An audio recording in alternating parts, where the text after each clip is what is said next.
తెలంగాణ రాజకీయాల్లో మరోసారి సెంటిమెంట్ రాజకీయాలు తెరపైకి రాబోతున్నాయా? బీఆర్ఎస్ అధిష్టానం ఆ దిశగా వ్యూహాత్మకంగా అడుగులు వేస్తోందా?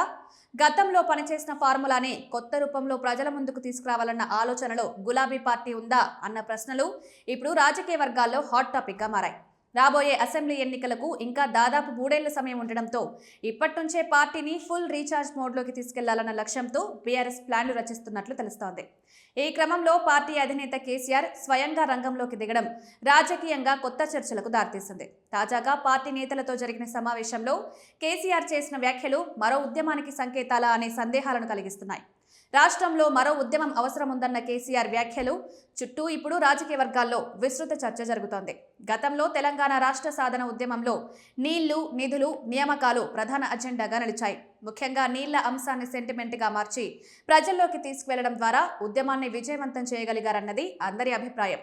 అదే ఊపుతో బీఆర్ఎస్ అధికారంలోకి వచ్చి 2 పర్యాయాలు పాలించింది. అయితే తాజా ఎన్నికల్లో గ్రామీణ ప్రాంతాల్లో ముఖ్యమైన రైతుల్లో బీఆర్ఎస్ పై వ్యతిరేకత పెరగడం వల్లే పార్టీకి నష్టమైందన్న అంచనా పార్టీ అంతర్గతంగా ఉంది. అందుకే పోగొట్టుకున్న చోటే తిరిగి బలం పెంచుకోవాలన్న వ్యూహంతో మళ్లీ రైతుల వైపు ఫోకస్ పెట్టినట్టు తెలుస్తోంది.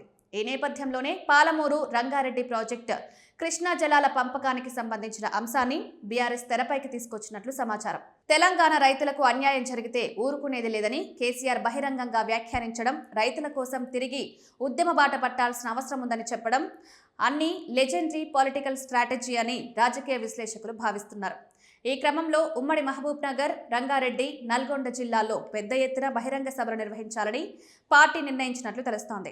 దక్షిణ తెలంగాణలో కీలకంగా ఉన్న ఈ జిల్లాలపై ఫోకస్ పెట్టి అక్కడ పార్టీని మళ్లీ బలోపేతం చేయడంతో పాటు రైతులకు దగ్గరవ్వాలన్నది బీఆర్ఎస్ పెద్దల లెక్కగా కనిపిస్తోంది. కృష్ణా జలాల్లో తెలంగాణకు జరుగుతున్న అన్యాయాన్ని ప్రధాన అస్త్రంగా మార్చి సభల్లో నీళ్ల అంశాన్ని హైలైట్ చేయాలని పార్టీ భావిస్తున్నట్లు సమాచారం. గతంలో సక్సెస్ అయిన ఫార్ములాను మరోసారి అమలు చేసి రాజకీయంగా తిరిగి సత్తా చాటాలన్నదే గులాబీ పార్టీ వ్యూహంగా కనిపిస్తోంది. అయితే దీనిపై రాజకీయ వర్గాల్లో భిన్నాభిప్రాయాలు కూడా వ్యక్తమవుతున్నాయి.